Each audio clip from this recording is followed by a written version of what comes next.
Salom, hurmatli tomoshabinlar. Bugun sizning bank kartalaringiz bilan bog'liq juda muhim, hatto taqdiriy o'zgarishlar haqida gaplashamiz. Bu sizning har biringizga, har bir bank karta egasiga bevosita tegishli bo'lgan mavzu. Men sizni ogohlantirmoqchiman. Bu ma'lumotni oxirigacha diqqat bilan tinglashingiz shart. Chunki bu sizning moliyaviy faoliyatingizga, hattoki kundalik hayotingizga jiddiy ta'sir ko'rsatishi mumkin. Bank kartalaridan foydalanishda endi nimalar taqiqlanishini bilib oling. Shunda kutilmagan muammolarga duch kelmaysiz. Shuning uchun darhol kanalimizga obuna bo'lishni va ushbu videoga like bosishni unutmang. Chunki sizni ogohlantirish mening burchim. Xo'sh, oldin qanday edi?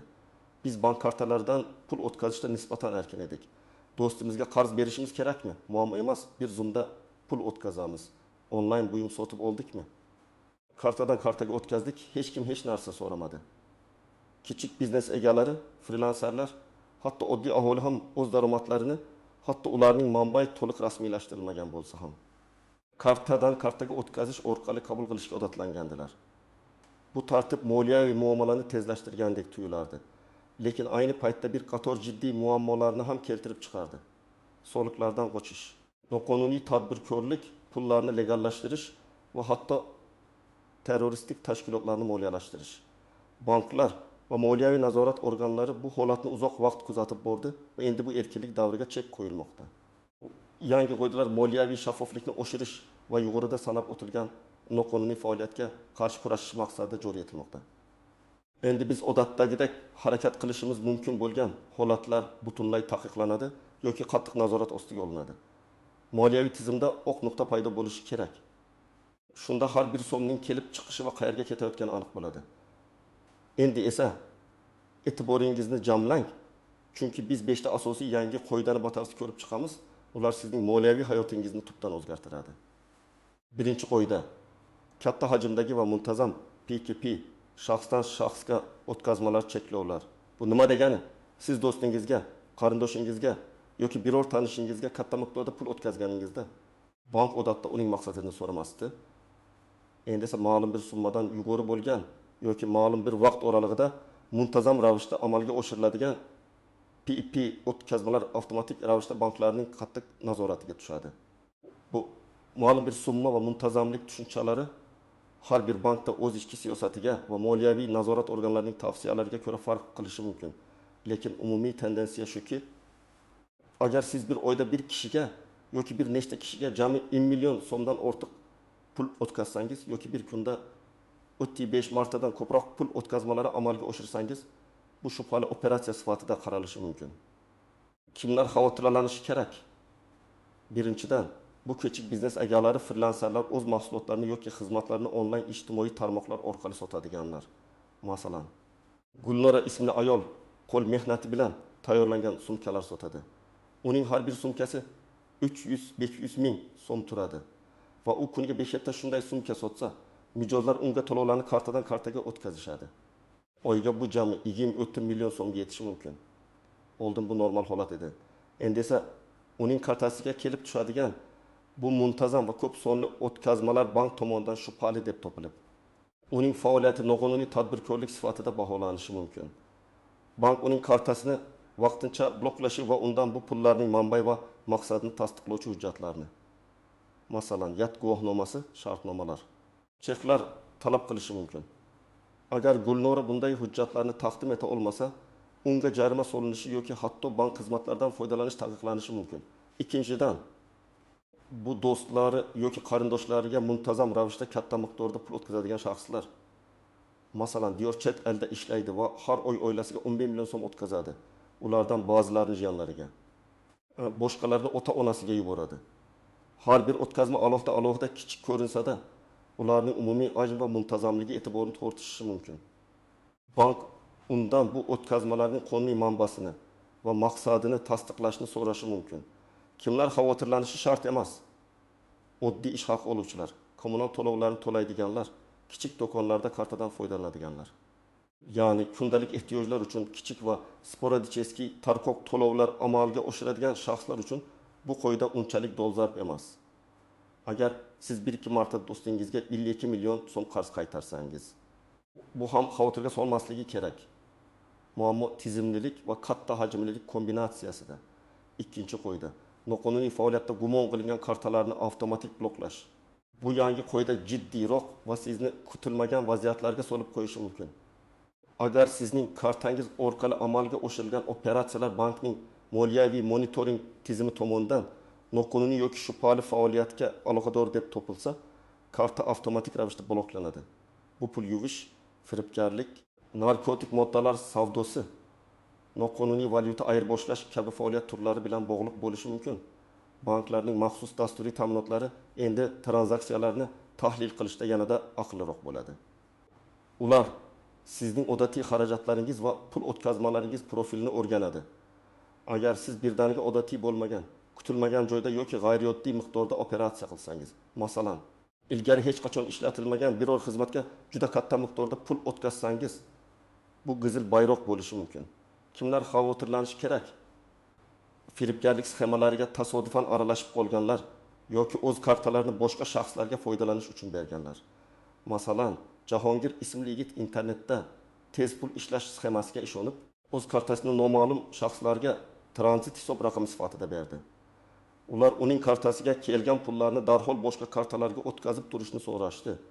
Bu klassik pul yuvish sxemasidir. Bankning monitoring tizimi bunday g'ayrioddiy va ko'p sonli o'tkazmalarni tezda aniqlab, Jahongirning kartasini bloklaydi. Endi Jahongir nafaqat kartasiz qoldi, balki pul yuvishda ishtirok etganlikda gumon qilinishi mumkin. Bu esa jinoiy javobgarlikka tortilishiga sabab bo'lishi mumkin.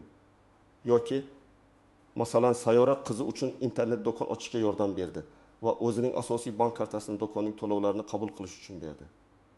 Agar do'kon faoliyati rasman ro'yxatdan o'tmagan bo'lsa, unga kelib tushadigan katta miqdordagi to'lovlar bank tomonidan shubhali deb topilib, karta bloklanishi mumkin. Kimlar xavotirlanishi shart emas. O'z kartalaridan faqat shaxsiy ehtiyojlar uchun qonuniy va shaffof operatsiyalar uchun foydalanadigan odamlar. Agar siz hech qachon kartangizni boshqalarga bermagan bo'lsangiz va shubhali operatsiyalarda ishtirok etmasangiz, bu qoida sizga unchalik ta'sir qilmaydi. Ammo har doim hushyor bo'lish va firibgarlik sxemalariga tushib qolmaslik muhim. Uchinchi qoida elektron pul va kriptovalyuta operatsiyalarining qattiq nazorati. Elektron hamyonlar, masalan, WebMoney, PayPal, Qiwi, Paynet va kriptovalyuta birjalaridan foydalanishda ham jiddiy o'zgarishlar kutilmoqda. Ilgari bu tizimlar orqali moliyaviy operatsiyalarni amalga oshirishda nisbatan anonimlik saqlanardi. Banklar va moliyaviy nazorat organlari bu sohadagi barcha operatsiyalarni qattiq nazorat qilishga intilmoqda. Agar siz bank kartangizdan elektron hamyonga katta miqdorda pul o'tkazsangiz yoki aksincha, kriptovalyuta birjasi orqali katta hajmdagi operatsiyalarni amalga oshirsangiz, bu bank tomonidan batafsil tekshirilishi mumkin. Kimlar xavotirlanishi kerak? Kriptovalyuta treyderlari, frilanserlar, onlayn savdo bilan shug'ullanuvchilar. Masalan, Temur ismli dasturchi o'z xizmatlari uchun chet el mijozlaridan to'lovlarni Bitcoin orqali qabul qiladi. U bu Bitcoinlarni kripto birjada sotib, o'z bank kartasiga o'tkazadi. Agar bu operatsiyalar muntazam va katta miqdorda bo'lsa, masalan, oyiga 20 million so'mga teng bo'lsa, bank undan bu pullarning manbasini va uning rasmiy daromadini tasdiqlovchi hujjatlarni so'rashi mumkin. Agar Temur rasman ro'yxatdan o'tgan tadbirkor bo'lmasa yoki shartnomalarni taqdim eta olmasa, u noqonuniy tadbirkorlikda ayblanishi mumkin. Yana bir misol, Aziza ismli ayol chet el saytlardan mahsulot sotib olib, ularni O'zbekistonda sotadi. U elektron hamyonlar orqali to'lovlarni qabul qiladi va bank kartasiga o'tkazadi. Bu ham endi banklarning diqqat markazida bo'ladi. Kimlar xavotirlanishi shart emas. Kichik va shaxsiy ehtiyojlar uchun, masalan, do'stiga WebMoney orqali bir necha ming so'm o'tkazish, onlayn o'yinlarga kam miqdorda pul kiritish, elektron pullardan foydalanadiganlar. Asosan, agar sizning elektron pul bilan bog'liq faoliyatingiz rasmiy daromadingiz bilan mos keladigan va katta miqdordagi shubhali operatsiyalarni o'z ichiga olmaydigan bo'lsa, xavotirga o'rin yo'q. 4-qoida. Jismoniy shaxslarning tadbirkorlik maqsadlarida bank kartalaridan foydalanishni cheklash. Bu qoida ayniqsa kichik va o'rta biznes vakillari, shuningdek o'zi band qilgan shaxslar uchun dolzarb. Ilgari ko'pchilik jismoniy shaxs kartasini biznes uchun ishlatardi. Masalan, do'kon egalari mijozlardan to'lovlarni o'z shaxsiy kartasiga qabul qilishardi. Endi esa bu taqiqlanadi. Banklar sizning kartangizga kelib tushadigan pullarning maqsadini tahlil qiladi. Agar kartangizga muntazam ravishda turli shaxslardan to'lovlar kelib tushsa va bu operatsiyalar biznes faoliyatini anglatsa, sizdan tadbirkorlik subyekti sifatida ro'yxatdan o'tish talab qilinadi. Kimlar xavotirlanishi kerak? Bozorlarda savdo qiluvchilar, sartaroshlar, tikuvchilar, ustalar, repetitorlar, onlayn kurslar o'tkazuvchilar umuman. Rasmiy tadbirkorlik subyekti sifatida ro'yxatdan o'tmagan holda xizmat ko'rsatadigan yoki mahsulot sotadigan har bir shaxs, masalan, Dilshod ismli sartarosh o'z mijozlaridan sochni kesish uchun to'lovlarni har biri 7000 so'mdan 1000 so'mgacha bevosita o'z bank kartasiga qabul qilardi. Kuniga 10,015 ta mijoz, oyiga esa katta summani tashkil qiladi. Bank uning kartasiga kelib tushayotgan bu pullarning tadbirkorlik faoliyati ekanligini aniqlab, Dilshoddan yat guvohnomasini talab qilishi mumkin. Agar u taqdim etmasa, uning kartasi bloklanishi va unga nisbatan noqonuniy tadbirkorlik bo'yicha chora ko'rilishi mumkin. Yoki Malika ismli uy bekasi turli taomlar tayyorlab ijtimoiy tarmoqlar orqali sotadi. U ham to'lovlarni shaxsiy kartasiga qabul qiladi. Agar uning aylanmasi ma'lum bir miqdordan oshsa va mijozlar soni ko'p bo'lsa, bank uni ham noqonuniy tadbirkorlikda gumon qilishi mumkin. Kimlar xavotirlanishi shart emas. Rasman ro'yxatdan o'tgan tadbirkorlar, ular o'z biznes kartalaridan foydalanishadi. Shuningdek, ish haqi oluvchilar, stipendiya oluvchilar, nafaqaxo'rlar va faqat shaxsiy ehtiyojlar uchun kartadan foydalanadiganlar bu qoidadan tashqarida. Asosiysi, shaxsiy karta biznes operatsiyalar uchun ishlatilmasligi kerak. 5-qoida. Xorijiy davlatlar bilan pul o'tkazmalari bo'yicha kuchaytirilgan nazorat chet elga pul yuborish yoki chet eldan pul qabul qilishda endi yangi va qattiqroq qoidalar amal qiladi. Bu pul yuvish, terrorizmni moliyalashtirish va boshqa transchegaraviy jinoyatlarga qarshi kurashish maqsadida joriy etilmoqda.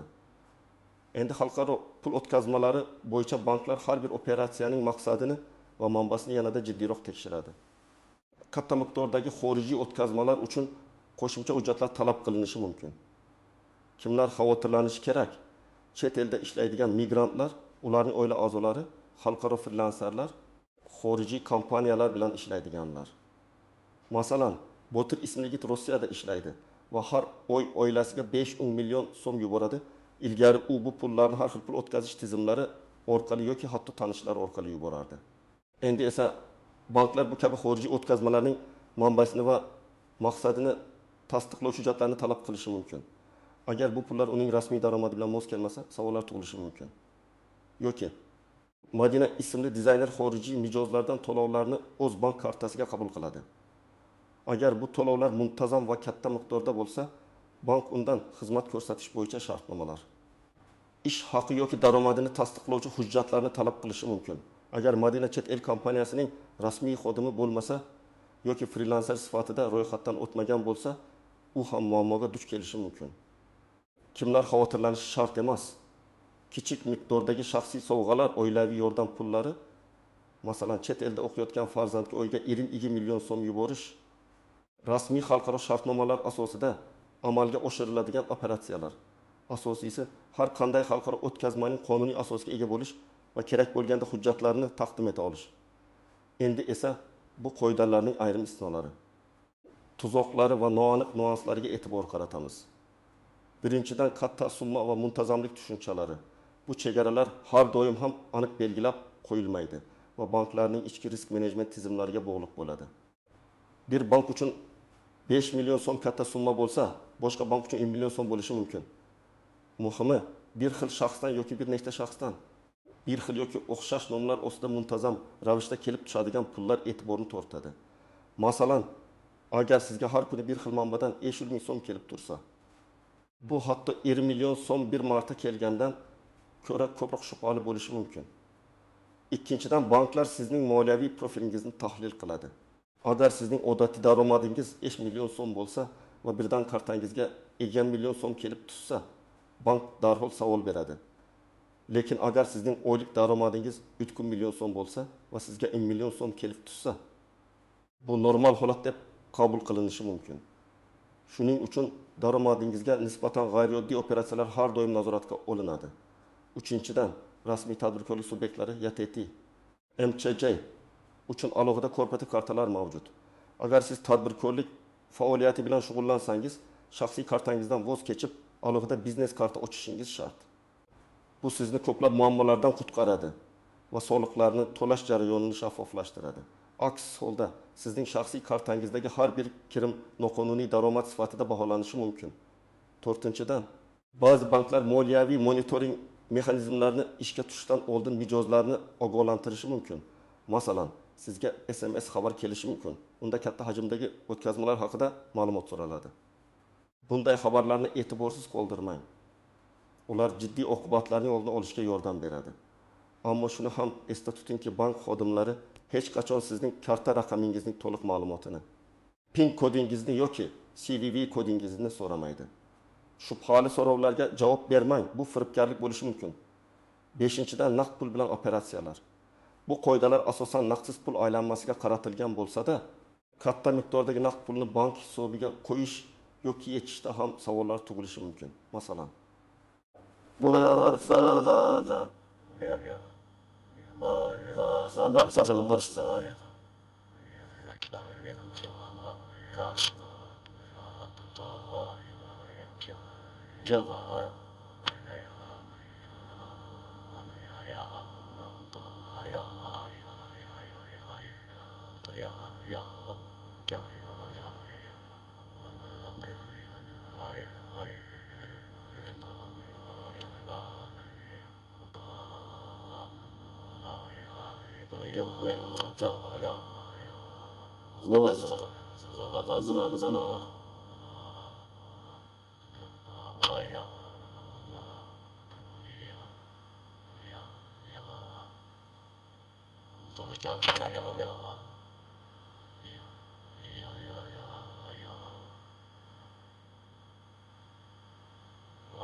Men uzoq vaqt gapirishim mumkin, lekin hozir asosiysi aniq. Bugun biz shaxsiy moliyamizga juda katta ta'sir ko'rsatishi mumkin bo'lgan jiddiy o'zgarishlar haqida gaplashamiz. Bank kartalari bilan ishlashda endi qanday cheklovlar borligi va nimalar mutlaqo taqiqlanganligi haqida barcha tafsilotlarni bilib olishingiz kerak. Bu har bir karta egasi uchun hayotiy muhim ma'lumotdir. Shunday ekan, kanalga obuna bo'lishni va bu videoga like bosishni unutmang. Chunki bu ma'lumotni iloji boricha ko'proq odamlar ko'rishi kerak. Endi esa aziz do'stlar, barchamizni hayron qoldiradigan yangi qoidalarga e'tibor qaratamiz. O'tmishda bank kartalaridan foydalanish ancha erkin edi. Katta miqdordagi pul o'tkazmalari, PYP operatsiyalari, bularning hammasi deyarli cheklovlarsiz amalga oshirilardi. Kichik tadbirkorlar, frilanserlar, hatto oddiy aholi ham o'z daromadlarini, ba'zan hatto noqonuniy yo'l bilan olingan pullarni bemalol kartadan kartaga o'tkazishardi. Bu bir tomondan qulaylik yaratgan bo'lsa, ikkinchi tomondan soliqlardan qochish, noqonuniy tadbirkorlik, terrorizmni moliyalashtirish kabi jiddiy muammolarga sabab bo'ldi. Moliyaviy nazorat organlari bu holatni uzoq vaqt kuzatib bordi va endi bu erkinlik davriga chek qo'yilmoqda. Yangi qoidalar moliyaviy tizimni shaffoflashtirish va moliyaviy jinoyatlarga qarshi kurashish maqsadida joriy etilmoqda. Endi biz odatdagidek harakat qilishimiz mumkin bo'lgan holatlar butunlay taqiqlanadi yoki qattiq nazorat ostiga olinadi. Moliyaviy tizimda oq nuqta paydo bo'lishi kerak. Shunda har bir so'mning kelib chiqishi va qayerga ketayotgani aniq bo'ladi. Bu yangi qoidalar sizni kutilmagan vaziyatlarga solmasligi uchun ularni diqqat bilan o'rganib chiqishimiz shart. Birinchi qoida. Katta hajmdagi va muntazam PP shaxsdan shaxsga pul o'tkazmalariga cheklovlar. Bu nima degani? Ilgari siz do'stingizga, qarindoshingizga yoki biror tanishingizga katta miqdorda pul o'tkazganingizda bank odatda uning maqsadini so'ramasdi. Endi esa ma'lum bir summadan yuqori bo'lgan yoki ma'lum bir vaqt oralig'ida muntazam ravishda amalga oshiriladigan P2P o'tkazmalar avtomatik ravishda banklarning qattiq nazoratiga tushadi. Ma'lum bir summa va muntazamlik tushunchalari har bir bankda o'z ichki siyosatiga va moliyaviy nazorat organlarining tavsiyalariga ko'ra farq qilishi mumkin. Lekin umumiy tendensiya shuki, agar siz bir oyda bir kishiga yoki bir nechta kishiga jami 1 million so'mdan ortiq pul o'tkazsangiz yoki bir kunda 3-5 martadan ko'proq pul o'tkazmalari amalga oshirsangiz, bu shubhali operatsiya sifatida qaralishi mumkin. Kimlar xavotirlanishi kerak? Birinchidan, bu kichik biznes egalari, frilanserlar, o'z mahsulotlarini yoki xizmatlarini onlayn ijtimoiy tarmoqlar orqali sotadiganlar. Masalan, Gulnora ismli ayol qo'l mehnati bilan tayyorlangan sumkalar sotadi. Uning har bir sumkasi 300-500 ming so'm turadi va u kuniga 5-7 ta shunday sumka sotsa, mijozlar unga to'lovlarni kartadan kartaga o'tkazishadi. Oyga bu jami 20-30 million so'mga yetishi mumkin. Oldin bu normal holat edi. Endi esa uning kartasiga kelib tushadigan bu muntazam va ko'p sonli o'tkazmalar bank tomonidan shubhali deb topilib, uning faoliyati noqonuniy tadbirkorlik sifatida bog'lanishi mumkin. Bank uning kartasini vaqtincha bloklashi va undan bu pullarning manbai va maqsadini tasdiqlovchi hujjatlarni, masalan, yayt guvohnomasi, shartnomalar, cheklar talab qilishi mumkin. Agar Gulnora bunday hujjatlarni taqdim eta olmasa, unga jarima solinishi yoki hatto bank xizmatlaridan foydalanish taqiqlanishi mumkin. Bank nafaqat Gulnoraning kartasini bloklashi mumkin, balki uzoq muddatli bank xizmatlaridan foydalanish huquqidan mahrum qilishi ham mumkin. Bu esa uning uchun kelajakda bank hisob raqami ochish, kredit olish yoki boshqa moliyaviy xizmatlardan foydalanishda katta qiyinchiliklar tug'diradi. Ikkinchidan, bu do'stlari yoki qarindoshlariga muntazam ravishda katta miqdorda pul o'tkazadigan shaxslar. Masalan, Diyor chet elda ishlaydi va har oy oilasiga 1 million so'm o'tkazadi. Ulardan ba'zilarini jiyanlariga, boshqalarni ota-onasiga yuboradi. Har bir o'tkazma alohida kichik ko'rinsa-da, ularning umumiy hajmi va muntazamligi e'tiborni tortishi mumkin. Bank undan bu o'tkazmalarning qonuniy manbasini va maqsadini tasdiqlashni so'rashi mumkin. Agar Diyor pullarni yuborishdan oldin bu masalani o'ylamagan bo'lsa va bank so'ragan hujjatlarni, masalan, chet eldagi ish joyidan daromad to'g'risidagi ma'lumotnomani taqdim eta olmasa, uning operatsiyalari to'xtatib qo'yilishi mumkin. Bu esa oilasi moliyaviy qiyinchiliklarga duchor bo'lishiga sabab bo'ladi. Kimlar xavotirlanishi shart emas. Oddiy ish haqi oluvchilar, kommunal to'lovlarni to'laydiganlar. kichik do'konlarda kartadan foydalanadiganlar, ya'ni kundalik ehtiyojlar uchun kichik va sporadcheskiy tarqoq to'lovlar amalga oshiradigan shaxslar uchun bu qo'yda unchalik dolzarb emas. Agar siz 1-2 marta do'stingizga 2 million so'm qarz qaytarsangiz, bu ham xavotirga solmasligi kerak. Muammo tizimlilik va katta hajmlilik kombinatsiyasida. Banklar, ayniqsa, bir xil yoki o'xshash maqsadli to'lovlar soni ko'payganda va bu to'lovlar sizning odatiy moliya harakatlaringizga mos kelmaganda juda shubhalanadi. Umid qilamanki, bugungi ma'lumotlar siz uchun foydali bo'ldi. Siz bu yangi qoidalar haqida nima deb o'ylaysiz? Ular sizning moliyaviy faoliyatingizga qanday ta'sir qiladi? Fikr va mulohazalaringizni sharhlarda qoldirishni unutmang. Video yoqqan bo'lsa, like bosing va do'stlaringiz bilan bo'lishing. Chunki bu ma'lumotni imkon qadar ko'proq odam bilishi kerak. Kanalimizga obuna bo'lishni ham unutmang. Kelajakda yanada qiziqarli va foydali videolar kutib turibdi. E'tiboringiz uchun rahmat va moliyaviy faoliyatingizda muvaffaqiyat tilayman.